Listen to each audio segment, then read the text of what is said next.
الحمد لله الذي أنزل السكينة في قلوب المؤمنين ليزداد في إيمان والمؤمنين. أشهد أن لا إله إلا الله وأشهد أن محمدا عبده ورسوله. اللهم صل وسلم على سيدنا ونبينا ومولانا محمد إمام المتقين وعلى آله وصحبه أجمعين. أما بعد، فعباد الله اتقوا الله حق تقاته ولا تموتن إلا وأنتم مسلمون. فقال تعالى في القرآن الكريم: أعوذ بالله من الشيطان الرجيم. يا أيها الذين آمنوا اتقوا الله وقولوا قولا سديدا يصلح لكم أعمالكم ويغفر لكم ذنوبكم ومن يطع الله ورسوله فقد فاز فوزا عظيما. وقال النبي محمد صلى الله عليه وسلم: من كان يؤمن بالله واليوم الآخر فليقل خيرا أو ليصمت.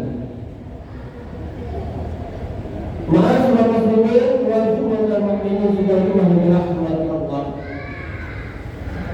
Pertama marilah kita memanjatkan bersyukur kita kepada Allah Subhanahu wa taala atas segala limpahan rahmat, taufik, hidayah dan inayahnya. Dan yang tak paling kita dapatkan adalah nikmat dengan nikmat panjang umur, sehingga dengan nikmat tersebut alhamdulillah kita dapat melakukan kaki kita baik dari kantor maupun dari rumah menuju baitul menuju kita dapat melakukan dalam salat lima berjamaah. Mudah-mudahan segala rangkaian kaki kita, langkah kaki kita dari tempat ini lepas dari tempat ini senantiasa Allah catat beserta amal ibadah dan Allah pula mengampuni segala dosa dan kesalahan kita. Amin ya rabbal alamin. Salawat ini salam marilah kita haturkan tahlilan baginda Nabi besar Muhammad sallallahu alaihi wasallam, juga kepada sahabat dan para pengikutnya. Mudah-mudahan kelak Nabi yaumul kiamat kita salah satu umatnya yang mendapatkan syafaat uzma dari baginda Nabi Muhammad sallallahu alaihi wasallam. Sebelum pagi menyampaikan tentang wasiat sehari ini, terlebih dahulu kami berasa mendapat kesulitan umumnya untuk para jamaah marilah kita sedang berlomba-lomba dalam meningkatkan kualitas iman kita kepada Allah, imtisalu awamirillah wa tinabu nawahi, takwa dalam arti menjalankan segala apa yang Allah perintahkan, dan kita berusaha menjadi manusia yang mendapatkan takwa mata Allah. Dan kalau kita sudah mendapatkan takwa mata Allah, otomatis kita akan berusaha menjauhi, menghindari segala apa yang Allah larangi dan Allah murkai. Sidang ini rahmat Allah Subhanahu wa taala. Di dalam hadis Rasulullah SAW bersabda, Atan Rasulullah sallallahu alaihi wasallam. Suatu ketika Rasulullah SAW didatangkan oleh salah seorang sahabat dan berkata, faqala Rasulullah SAW, berkata kepada Rasulullah SAW, Izni wa awzir wa fi ayati ukhra alimni wa awzir. Salah seorang sahabat bertanya kepada Rasulullah SAW, wahai Rasulullah, ajarilah aku dengan pelajaran yang singkat dan nasihatilah aku dengan nasihat yang ringkas. Faqala Rasulullah SAW, maka berkata Rasulullah SAW kepada sahabat tersebut yang bertanya kepadanya. Nasihat yang pertama yang disampaikan oleh Rasulullah SAW kepada salah seorang sahabat yang bertanya kepada Rasulullah, faqala idza kunta fi salati fasali salatan mu'adhdhin. Apabila kamu sholat, maka sholatlah seperti orang yang sholat. Mu'adhdhin, maka dia akan pergi akan kembali lagi. Jemaah yang dirahmati Allah, nasihat yang pertama yang disampaikan oleh Rasulullah adalah mengenai tentang sholat. Begitu besar kaifiat, begitu besar kafarat bagi orang-orang yang meninggalkan sholat. As-salatu imaduddin faman aqamaha faqad hadamaddin. Barang siapa yang mengerjakan sholat, berarti ia meninggalkan sholat. Justru sebaliknya, barang siapa yang meninggalkan sholat, maka ia berarti telah meninggalkan perintah dan kewajiban Allah Subhanahu wa taala. Salat sangat amat penting untuk diri kita. Dan salat yang diajarkan oleh Rasulullah, yang salat ketika Rasulullah menjelang akhir wafatnya, begitu memperhatikan umatnya. Ummati, ummati, ummati, as-salah, as-salah, as-salah. Rasulullah ketika akhir hayatnya sangat begitu cinta kepada umatnya untuk jangan sekali-kali meninggalkan sholat. Inna sholata tanha 'anil fahsya'i wal munkar. Sesungguhnya sholat itu dapat mencegah dari perbuatan keji dan munkar. Kita ingin bahagia di dunia dan ingin selamat di akhirat, pertahankanlah ibadah sholat. Karena sholat dapat memupukkan jasmani kita dan rohani kita untuk dekat kepada Allah. Orang sakit aja masih bisa disuruh diperintahkan kewajibannya untuk menjalankan ibadah sholat. Selagi ruh dan nafas masih melekat di jasad ini, maka wajib untuk kita menjalankan ibadah sholat. Ingin kita lancar dari segala urusan dunia, baik dari aspek pekerjaan, aspek wirausaha, ataupun rumah tangga, mendidik anak yang soleh dan soleha, tegakkanlah ibadah sholat. Jangan sekali-kali kita melalaikan, mengabaikan hanya sekadar urusan dunia, sibuk dengan urusan dunia, maka Allah kita abaikan, kita tinggalkan perintah dan kewajiban kita selaku umat Rasulullah SAW. Kalau di dunia ini kita bahagia, maka sholatlah kita kerjakan. Allah Maha Kaya, Allah memberi segala apa yang kita butuhkan. Allah hanya minta kepada kita untuk menjaga ibadah sholat. Allah tidak rugi kalau kita tidak sholat. Semut aja, binatang yang Allah ciptakan ibadah tanpa kita ketahui. Lalu bagaimana kita yang bisa berjalan dalam keadaan sehat walafiat, rezeki yang berlimpah, umur yang panjang, kita enggan melakukan ibadah kepada Allah? Di mana letak pulang kita kembali jauh? Barang siapa yang meninggalkan ibadah sholat, maka ia lebih hina dari binatang.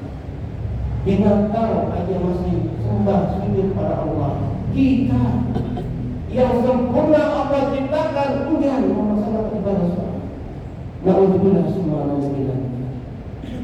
Kalau kita tinggal ibadah sholat di dunia ini hanya sibuk urusan dunia, apapun identitas kita, pekerjaan apapun yang kita sanggupan, yang kita kerjakan, maka jangan sekali-kali kita tinggalkan Allah.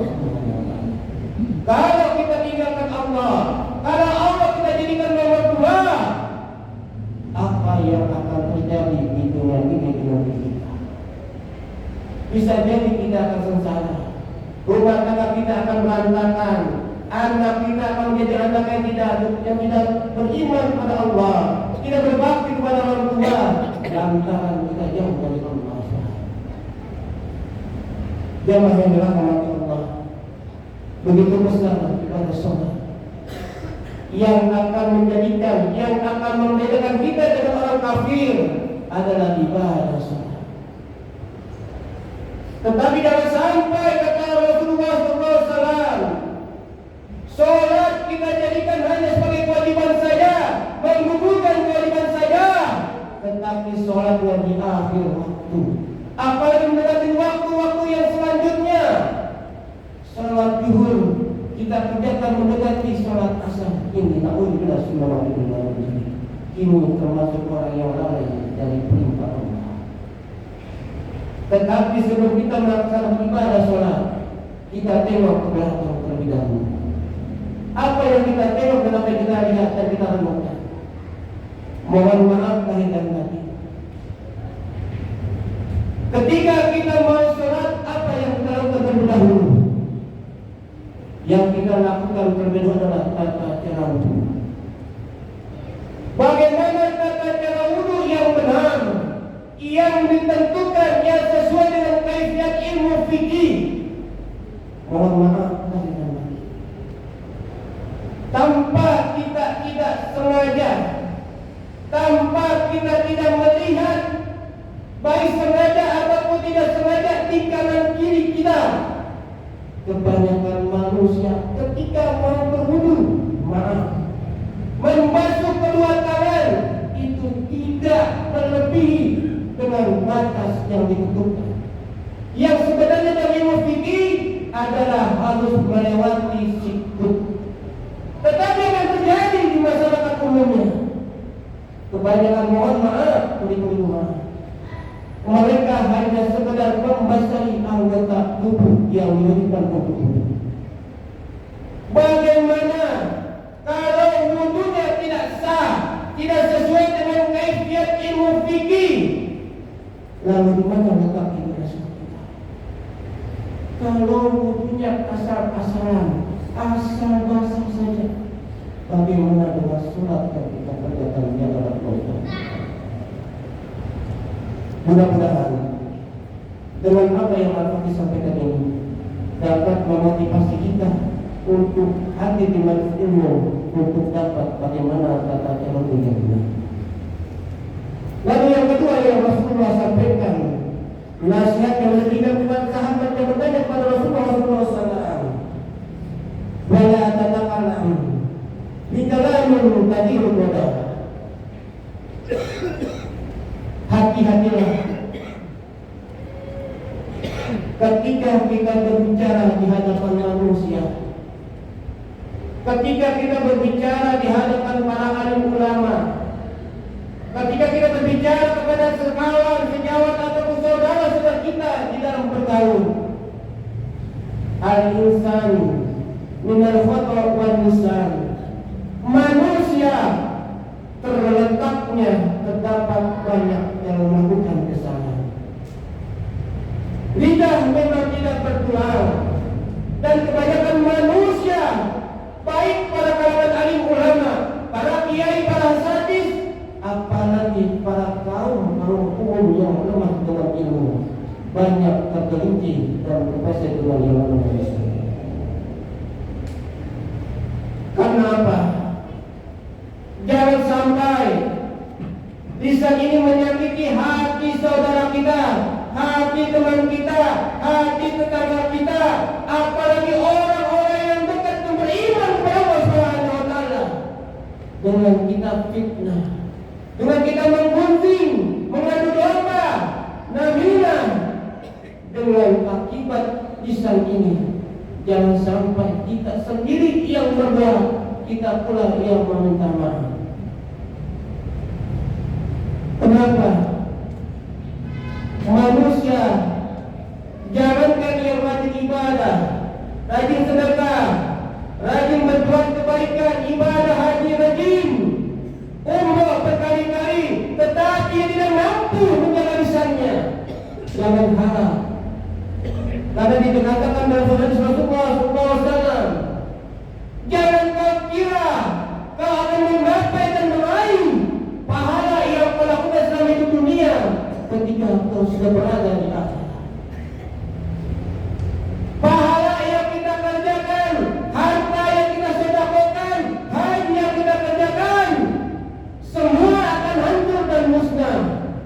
dengan akibat lidah yang tidak kita bisa jaga. Lalu bagaimana agar kita ini selamat di dunia dan di akhirat? Perbanyak berzikir dan ingat kepada Allah dan disertai dengan salawat kepada Rasulullah sallallahu alaihi wasallam. Salamatul insan fi hifzi lisan. Selamatnya manusia tergantung dengan yang namanya lisan.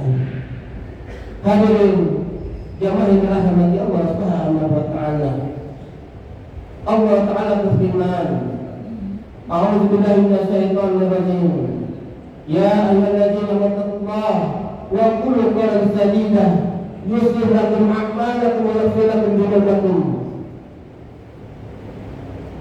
Di dalam ayat ini Allah taala berfirman, hai orang-orang yang beriman kepada Allah, andai kata kita beriman kepada Allah, maka berkatalah yang baik dan jujur, karena itu sangat dicintai dan disayangi oleh Allah Subhanahu wa taala. Jadi jika kita ingin selamat di dunia dan di akhirat, ingin nama kita baik di mata manusia, maka jagalah lisan kita ini untuk tidak menyakiti manusia lain. Hadirin yang dirahmati Allah. Lalu yang ketiga, Rasulullah SAW bersabda, "Wad'u Ilyasa mimma fi aydin nas." Janganlah kita mengharapkan kepada manusia dengan apa yang mereka miliki. Ini Rasulullah mentanamkan sifat tawaddu, sifat rasa bersyukur kepada Allah atas apa yang diberikan Allah SWT. Jangan sekali-kali kita iri dengan manusia yang memiliki kemewahan. Jangan sekali-kali kita iri kepada manusia yang memiliki jabatan, apalagi dengan urusan yang masalah dunia. Janganlah kita iri. Andai kata kita iri dengan mereka yang cinta dan sibuk dengan urusan dunia, yang sibuk dengan hartanya dan jabatannya, maka kita termasuk orang-orang yang merugi. Lalu kepada siapa yang diperbolehkan dalam Islam kita iri? Kata Rasulullah SAW dalam hadisnya, orang yang rajin, yang sibuk pada malam hari, ia bangun ketika orang lain tidur. Ia bermunajat kepada Allah dalam urusan dunia dan urusan akhirat. Setiap hari di ketiga tengah malam, ia bangun bermunajat dengan melaksanakan salat tahajud. Ini kita boleh. Lalu yang kedua, orang yang siang hari, yang ketika menjelang pagi ia orang pada sibuk malam ini, tetapi ia sisihkan waktu 15 menit untuk memohon segala kelancaran urusan pekerjaannya. Ia lakukan sholat duha. Andai kata kita ingin lancar urusan dunia, urusan pekerjaan, urusan rezeki, maka luangkanlah waktu 15 menit atau 20 menit kita melaksanakan sholat duha. Duha adalah pangkal di segala rezeki kita. Duha adalah pangkal di segala kesibukan usaha yang kita kerjakan. Kita ingin mudah, kita ingin lancar dengan segala apa yang kita inginkan, maka kerjakanlah sholat duha di waktu pagi hari. Yang terakhir, kepada orang kaya yang dermawan, yang menyumbangkan, mengeluarkan harta sebagiannya di jalan Allah, di jalan Allah Subhanahu wa taala. Ini yang kita pelajari. Mudah-mudahan sedikit yang Al-Fatih sampaikan dan dapat pula Al-Fatih sampaikan bahwasanya marilah kita kerjakan ibadah salat karena Allah Subhanahu wa taala. Ikhlas dan ridha mengharapkan ridha Allah Subhanahu wa taala, bukan karena membutuhkan kita saja. Yang kedua, kita jaga lisan kita ini untuk kita selamat di dunia dan di akhirat. Yang terakhir, janganlah kita iri dengan orang yang berberikan dengan harta yang sibuk dengan dunia, tapi kita iri kepada orang yang soleh, orang yang beriman kepada Allah, yang selalu menegakkan ibadah dan ajaran Allah Subhanahu wa taala. Mudah-mudahan Allah Subhanahu wa taala senantiasa memberikan kita umur yang panjang beribadah kepada Allah, kesehatan, nafas yang Allah berikan pada ini, senantiasa Allah berikan kepada kita untuk taat dan tunduk kepada Allah. Di dunia kita mengharapkan syafaat Allah, perlindungan Allah dari segala musibah, bencana dan macam penyakit. Dan di akhir kita minta kepada Allah perlindungan dari siksa api neraka jahanam. Amin. Amin ya rabbal alamin.